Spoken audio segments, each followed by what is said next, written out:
Hello, welcome to another episode of Biker Budgie. Nice to see you, I hope you're well. Today I'm doing an oil change on the Africa Twin and I'm going to show you some of the upgrades that I've put on the bike since the last video. Stay tuned.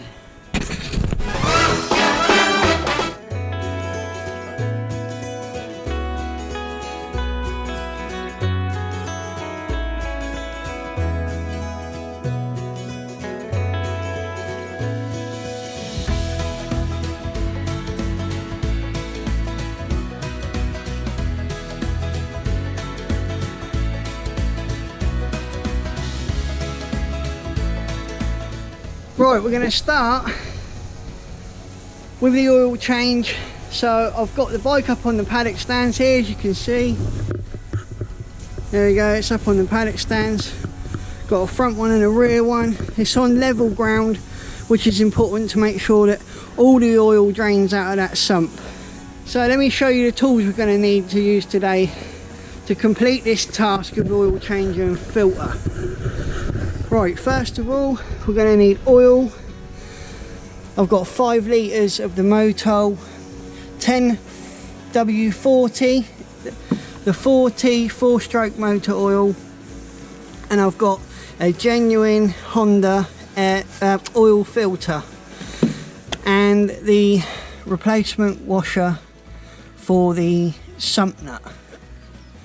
I've got disposable gloves to protect my hands from getting oily, a socket set with a various amount of different tools, spanners, sockets, anything that you might need for this type of job. I've got a T-handled size 5 hex one there and some oil filter removal pliers. That is all you're going to need to complete this oil change. Right, so the first thing you need to do, you need to make sure that the engine is warmed up for about 5 minutes, between 2 and 5 minutes, and that heats the oil up in the engine and just helps the engine oil be able to drain out. So let's start her up. Make sure she's in neutral. See that there? Start her up.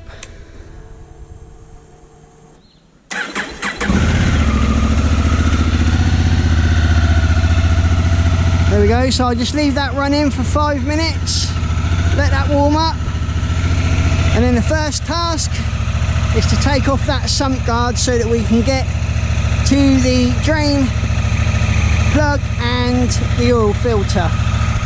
Right, okay, so I've switched the engine off. It's been running for about 5 minutes now. I forgot to tell you guys, there's a couple of more things you're going to need. You're going to need something to catch the oil in. I've got one of these oil catch cans. You're going to need an old rag to wipe the dipstick clean so you can check the level. And once we've got the old oil out, I just use these containers.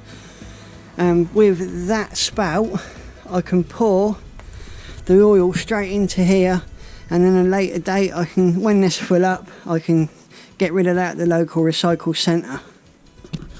Right, so this is going to be a bit awkward because I'm on my own, I've got no one to help me film, and I've left my tripod at home, so I've got to try and do everything with the camera on a selfie stick. Excuse me. The first thing you're going to need is a 5mm hex head, Allen key, whatever you want to call it, and we're going to go ahead and we're going to remove that belly plate. So let's get down there. So first of all, underneath the belly plate, you've got 2 hex screws here, size 5. Oh, it's tough with one hand. No, it's not going to happen with one hand.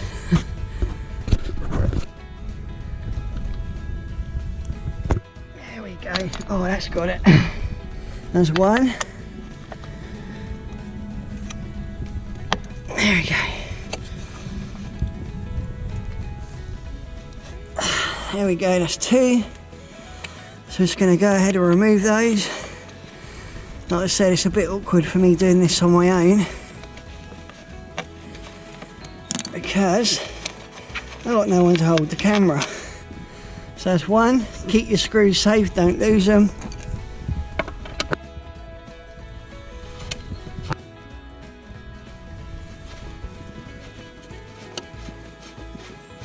Right, I'm going to leave that one there just for a moment so that this doesn't drop down. There's one more that we need to remove around the other side. So I'll take you around there now. Right, on the side here, just by the gear shifter, there's another one in there. So I'm going to get that in.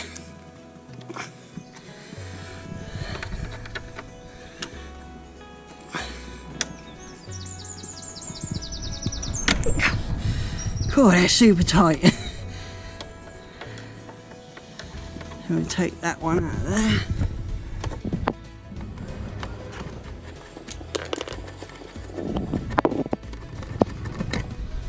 There we go. Now we're going to go back round the other side and remove the last one, which is up under there.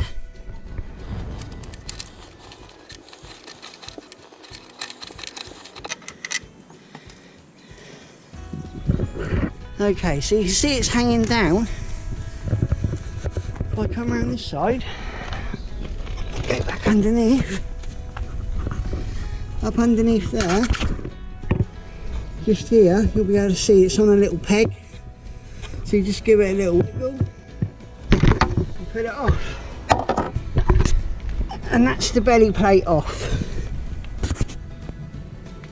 Right, once you've got the belly plate off, the next thing to do here is the oil fill cap. We need to remove that just so that it doesn't cause any vacuums or anything. So just take that one out. That's the oil filler cap. So we're going to take that out.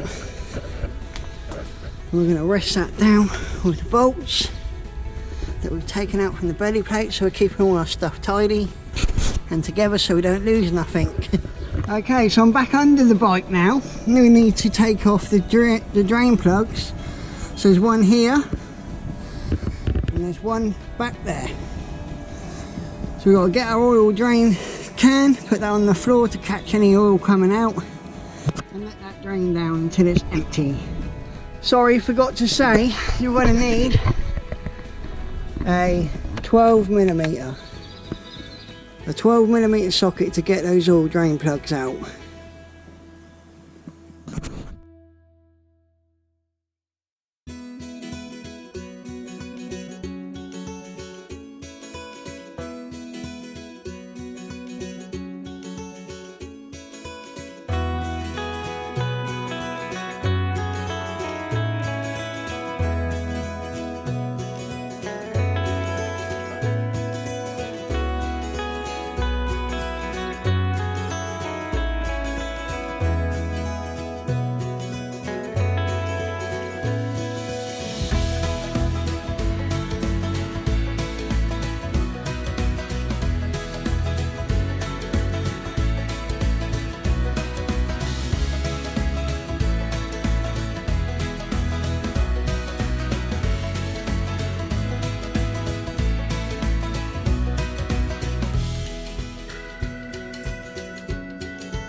Okay, so I'm just going to let that drain off for a minute or two until it completely stops dripping.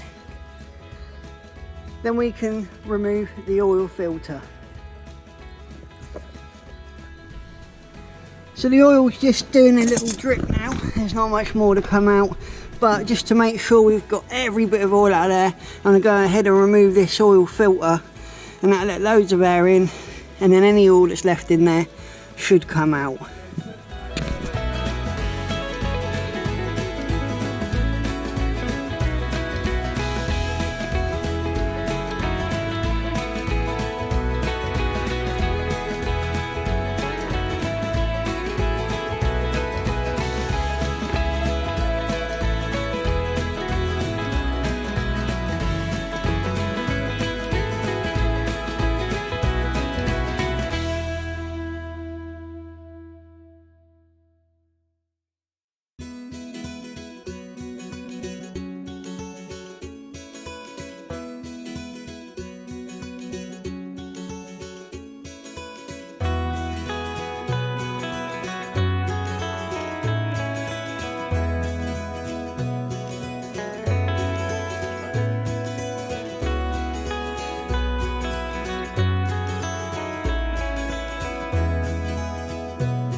Boy, that was tough.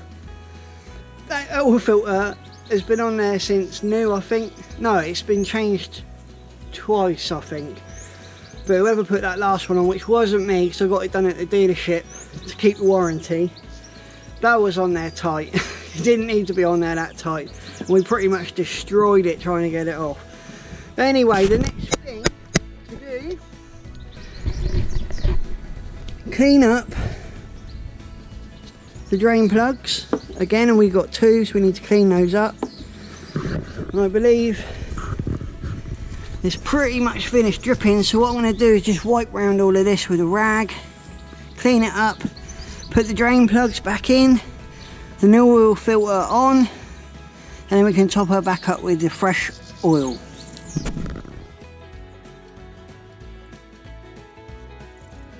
Right, so here's the new oil filter. What I need to do now is just grease up the rubber O-ring on the oil filter so it doesn't leak. So use some of the new oil and literally get a little bit,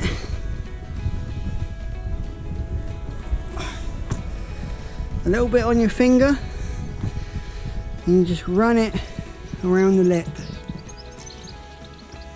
just like that, just to put a nice clean seal of oil around the edge so that you don't get any leaks.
Right, we'll just leave that draining so we can get rid of that old stuff, and then we'll top her up. Right, so now we're going to top up the oil. I've checked the manual, it needs 4 litres, so I've got a 5 litre container full, so that should leave me about a litre left to do some top ups in the future if it's needed.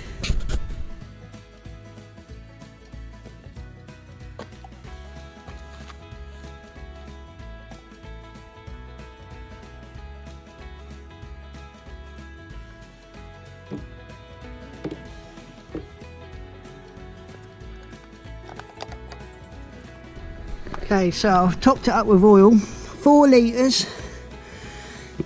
That is the fill plug where you fill it up.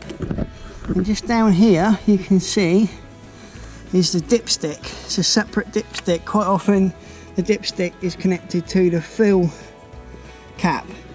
But on this one, slightly different, you've got it down here, which is a bit tricky to get out because I've got the crash bars on here.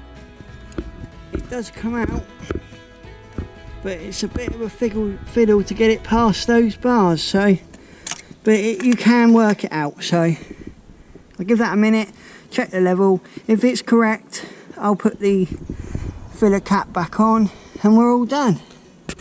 Right, so I've got the dipstick out. You just give the end of it a quick wipe off with a soft cloth, a clean soft cloth. Then we're going to pop it back in.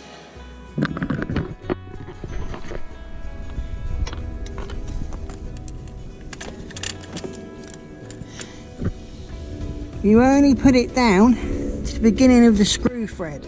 You don't have to actually screw it in. You just put it in, seat it to the point where it stops, take it out and check your level.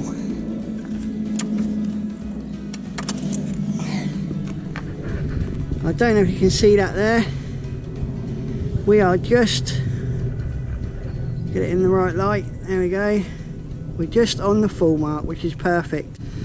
What I'm going to do now is run the bike, because obviously I put that oil filter on empty, so that oil filter has got to fill up. So I'm going to let the oil go around the system, and then after a couple of minutes I'll check the oil level again just to make it sure it's right. Right, so I'll start her up.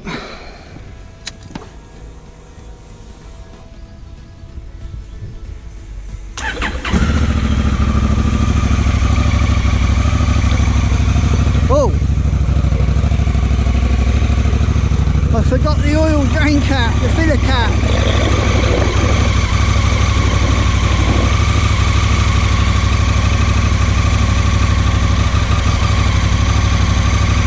There we go, it's back on.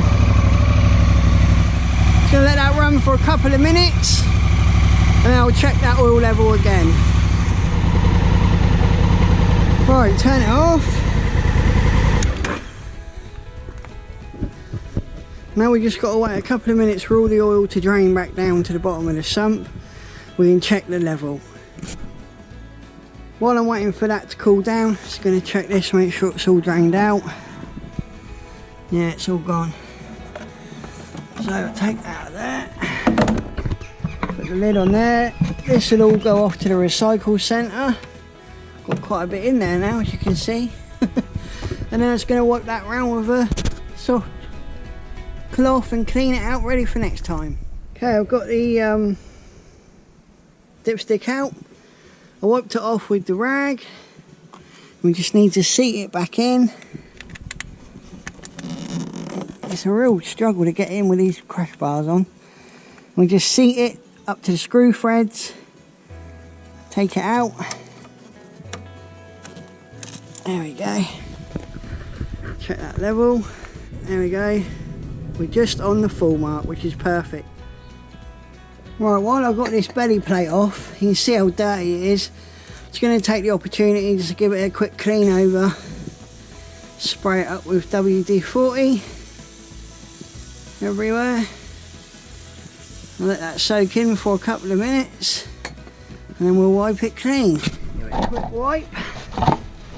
All that oil out. Not going to be too fussy with this, you're not going to see it underneath the bike. Right, so just going to put the belly plate back on now. Got the 3 screws there.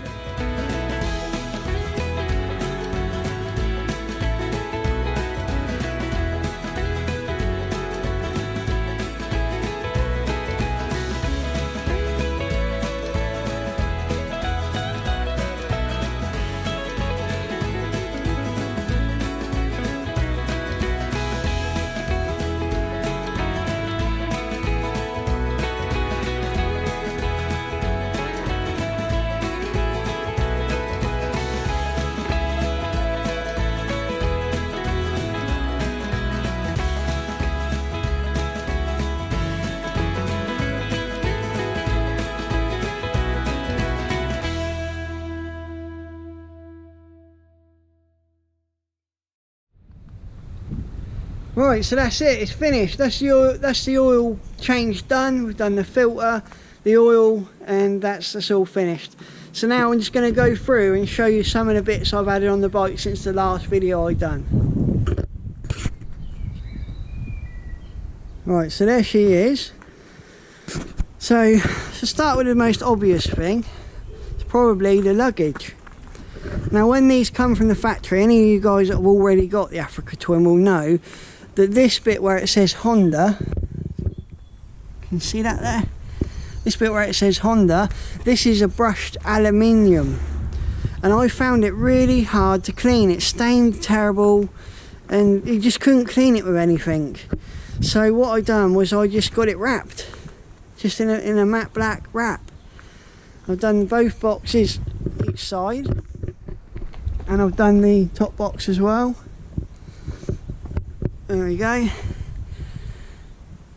So I just got them wrapped. The next thing I've done, if I take this tank bag off, just remove that quickly. I bought this. This is the wind deflector. A lot of guys have been complaining that they're getting wind rushing up between the bars, between the forks, coming up, and they're getting a lot of buffeting on their helmet. And these little plates are supposed to stop the wind rush.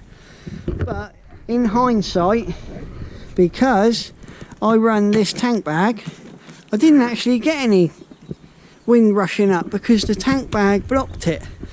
So really I didn't need to buy it, but it was cheap. I liked the look of it, so I got it. The next thing is I'll come around the other side so it'll be easier to see. I've got these little luggage bags. They're 5 litres a side. They just literally attach to the crash bars, which are also new. I'll get onto those in a minute. So these are 5 litre a side, the little roll bags. You unclip the sides. These were about 43 quid for two. And you've got acres of room in there. I've just got some cleaning cloths in there at the moment, but they are really deep, really big pockets, and they are 100% waterproof. So you just fold them down, put the clips in. I'll clip it up in a minute, and that's it. But yeah, so you probably put things in here like first aid kit, tools maybe, things like that. Nothing really, because the thing is, if this bike falls over, if you're on a trail, it falls over, this is the first thing that's going to get it. So anything breakable, like say for example camera equipment, telephones, I wouldn't advise to put anything like that in there, because when it hits it'll get damaged. So anything that's sort of soft, non-breakable in there really. Okay, moving on, we've got the Heed crash bars. Now, this is an all-in-one crash bar. I've got a video on how to fit this if you check out my other videos. So it's in 2 parts. It's complete from bottom to top, one side, and it joins in the centre here with a little bracket that goes up underneath there, and it comes around this side all the way down. That completely covers the fairings, the engine casings, everything. And because it's an all-in-one, and it hasn't got a joiner in it, because some of them you can buy the lower and the upper with a joining bar. Personally, I think this is a stronger option. I've not actually laid the bike over to test it, and I am not going to, but I think this is going to be a stronger option. So that's pretty much it. I will be doing some more videos on this bike, and I'm really sorry if some of you guys have been disappointed, because I've been putting other content on of my boat and my little boy's motorbike and stuff like that. But this summer I'm going to really try and get out and do loads more on this bike. Right, so that's it for this episode. Please subscribe to the channel. We've got lots of new content coming this season with the boat, with the motorbikes. I've got loads going on. I've got a big trip coming up in June, an off-road trip. I'm not going to say too much about it. You'll have to tune in and find out about that near the time. But for now, thanks for watching, and I'll see you next time you come along for the ride with Biker Budgie. Take care. Bye bye.